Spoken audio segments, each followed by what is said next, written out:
Hi everyone, I am प्रतिभ और आज के इस वीडियो में मैं आपको बताने जा रही हूँ भारतीय संविधान की विशेषताएं क्या है। पहली विशेषता है कि भारतीय संविधान बड़ा और लिखित संविधान है। पूरे विश्व के सभी संविधानों को दो भागों में बांटा गया है, लिखित संविधान और अलिखित संविधान, और भारतीय संविधान लिखित संविधानों में आता है। लेकिन मूल रूप से भारतीय संविधान में 395 अनुच्छेद, 22 भाग और 8 अनुसूचियाँ थी, लेकिन कि अब वर्तमान काल में भारतीय संविधान में 457 अनुच्छेद, 25 भाग और 12 अनुसूचियाँ है। भारतीय संविधान इतना बड़ा क्यों? पहला रीज़न आता है भौगोलिक कारण और भारत की विविधता। जैसे सुरक्षा की दृष्टि से अगर देखा जाए तो भारत का साउथ एरिया कोस्टल एरिया है और नॉर्थ में भारत की सीमाएं अन्य देशों से मिली हुई हैं। भारत में विभिन्न भाषाएं बोलने वाले और अलग अलग संस्कृति के लोग तथा धर्म जाति के लोग रहते हैं। इन सभी को ध्यान में रखते हुए संविधान का निर्माण किया गया है। इसमें भारत शासन अधिनियम 1935 का प्रभाव देखने को मिलता है। संविधान सभा में कानून विशेषज्ञों का प्रभाव देखने को मिलता है। उन्होंने हर एक समस्या को, हर एक स्थिति को बहुत ही बारीकी से अध्ययन करके संविधान को बनाया। इसके अलावा संविधान में शासन के मौलिक सिद्धांतों को भी बताया गया है और प्रशासन के को चलाने के लिए प्रावधानों को भी बताया है। इसके अलावा एक रीज़न और भी है कि संविधान में उन सभी विषयों को शामिल किया गया है जो कहीं ना कहीं दूसरे देश छोड़ देते हैं। सेकेंड आता विभिन्न स्रोतों से प्रेरित। देखिए, भारतीय संविधान में भारत शासन अधिनियम 1935 का प्रभाव देखने को मिलता है। अधिकतर प्रावधान इसी अधिनियम से लिए गए हैं, जैसे कि संघीय शासन व्यवस्था, लोक सेवा आयोग, प्रशासनिक व्यवस्था, राज्यपाल, आपातकालीन व्यवस्था इत्यादि। और मौलिक अधिकार, जिस तरह से अमेरिका में नागरिकों को दिए गए हैं, वैसे ही भारत में भी भारतीय संविधान में मौलिक अधिकारों को शामिल किया गया है। नीति निर्णय सिद्धांत आयरलैंड से लिए गए हैं। संसदीय व्यवस्था, कार्यपालिका और विधायिका का संबंध जैसे प्रावधान ब्रिटेन से लिए गए हैं। इसी तरह से Canada, Australia, Germany, Japan, USSR और दक्षिण अफ्रीका जैसे देशों के संविधानों में से प्रावधान लिए गए हैं। देखिए, भारत का जो संविधान है वो बहुत ही सोच समझकर, अच्छे से विचार करके भारत के लोगों को ध्यान में रखकर बनाया गया है। उसी प्रावधान को भारतीय संविधान में शामिल किया गया है, जिससे भारत की शासन व्यवस्था को अच्छे तरीके से, इनफैक्ट बहुत ही अच्छे तरीके से चलाया जा सके। अब तीसरा पॉइंट आता है कि भारतीय संविधान ना तो ज़्यादा कठोर है और ना ही ज़्यादा लचीला। देखिए, भारतीय संविधान अमेरिका के संविधान की तरह से बहुत ज़्यादा कठोर नहीं है और ना ही ब्रिटेन की संविधान की तरह से बहुत ज़्यादा लचीला। आर्टिकल 368 के द्वारा भारतीय संविधान में कुछ ऐसे संशोधन हैं जिसके लिए विशेष प्रक्रिया को अपनाया जाता है। जैसे दोनों सदनों में उपस्थित मतदान करने वालों का 2/3 बहुमत या फिर प्रत्येक सदन में कुल सदस्यों का बहुमत होना बहुत ज़रूरी होता है और ये है कठोरता का परिमाण। इसके अलावा कुछ संशोधन ऐसे भी हैं जिनका बहुत आसानी से संशोधन किया जा सकता है और ये है लचीलेपन का उदाहरण। फोर्थ विशेषता है भारतीय संविधान की आत्मकता के साथ संघीय प्रणाली। देखिए, संघीय शासन व्यवस्था की क्या पहचान होती है?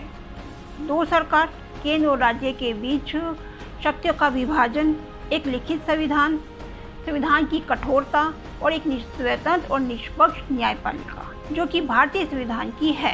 एकात्मकता की क्या पहचान होती है? उसकी पहचान होती है एक सशक्त केंद्र, यानी कि केंद्र का बहुत ही ज़्यादा शक्तिशाली होना। उसके अलावा एक संविधान होना, जैसा कि भारत में है। सभी राज्यों का अपना अपना संविधान नहीं है, पूरे भारत का एक ही संविधान है।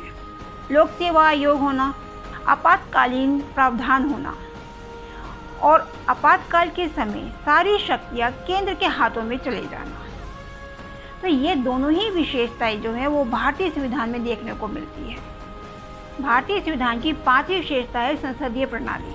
देखिए, भारत में ब्रिटेन की तरह से संसदीय प्रणाली को अपनाया गया है। संसदीय व्यवस्था में कार्यपालिका और विधायिका के बीच आपसी सहयोग होता है, ना कि अध्यक्षीय प्रणाली की तरह से शक्तियों में बंटवारा होता है। भारत में संसदीय प्रणाली की क्या विशेषता है? नाम मात्र के कार्यपालिकों की उपस्थिति, जैसे कि राष्ट्रपति, राज्यपाल, बहुमत वाले दल की सत्ता, जैसे कि सरकार बनती है जिस दल की, विधायिका के समक्ष कार्यपालिका की संयुक्त जवाबदेही, प्रधानमंत्री या मुख्यमंत्री का नेतृत्व। भारतीय संविधान की छठी विशेषता है संसदीय संप्रभुता और न्यायिक सर्वोच्चता के बीच समन्वय। देखिए, भारतीय संविधान के जो निर्माता रहे हैं उन्होंने ब्रिटेन की संसदीय संप्रभुता और अमेरिका की न्यायिक सर्वोच्चता के बीच एक संतुलन बनाया है। कैसे? भारत में जहां सर्वोच्च न्यायालय संसद के द्वारा बनाए गए कानूनों को असंवैधानिक घोषित कर सकता है क्योंकि उसे न्यायिक समीक्षा का अधिकार मिला हुआ है, कानूनों पर अंतिम विचार करने का अधिकार मिला हुआ है। वहीं संसद को संविधान में वो शक्तियाँ प्राप्त है जिससे वह संविधान के बड़े भाग को संशोधित कर सकती है। भारतीय संविधान की 7वीं विशेषता क्या है? 7वीं विशेषता है एकीकृत और स्वतंत्र न्यायपालिका। भारत में न्याय व्यवस्था में सबसे ऊपर सर्वोच्च न्यायालय है, उसके नीचे उच्च न्यायालय और उसके नीचे अधीनस्थ न्यायालय जैसे कि जिला न्यायालय। न्यायपालिका में एकीकृत होने का अर्थ है सभी के लिए कानून लागू करना, चाहे वो केंद्र हो या फिर राज्य। अब देखो, जैसे अमेरिका में है, वहाँ पर केंद्रीय कानून संघीय न्यायपालिका बनाती है और राज्य कानूनों को राज्य न्यायपालिका। वहाँ पर अलग अलग न्यायपालिका है, लेकिन भारत में एक ही न्यायपालिका है।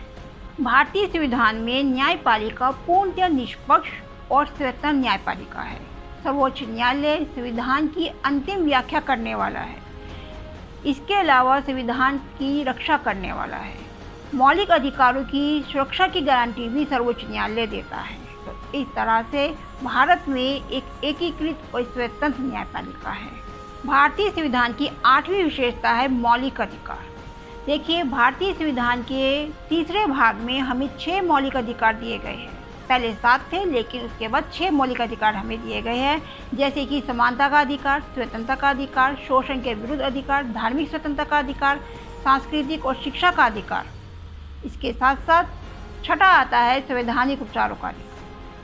देखिए, हम मौलिक अधिकारों को हमसे कोई नहीं छीन सकता। अगर कोई छीनता है तो व्यक्ति सीधे सर्वोच्च न्यायालय में अपील कर सकता है। केवल राष्ट्रीय आपातकाल के समय ही उनको स्थगित किया जा सकता है, लेकिन आर्टिकल 20 और 21 को छोड़कर, क्योंकि इसमें व्यक्ति को जीने का अधिकार मिला हुआ है।